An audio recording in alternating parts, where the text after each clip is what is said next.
Bocor chat mesra Tiara Andini dengan Alsat Ahmad. Bebiku, aku kangen. Jangan lama-lama di sana sayang.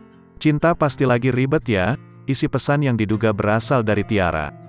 Iya sayang, gak apa-apa, beresin aja dulu. Aku mandi ya cinta sambungnya. Chat mesra tersebut muncul pertama kali dalam tayangan YouTube milik Fadil Jaidi yang diunggah pada tanggal 16 Maret lalu.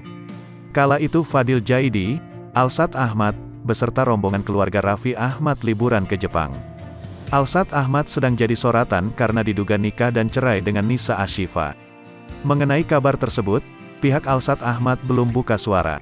Menariknya di tengah kasus tersebut, bocor chat mesra Tiara Andini pada kekasihnya, Alsat Ahmad. Chat itu diduga berasal dari Tiara Andini, lantaran Alsat Ahmad menamai kontak tersebut, sayangku, disertai emoji love berwarna putih.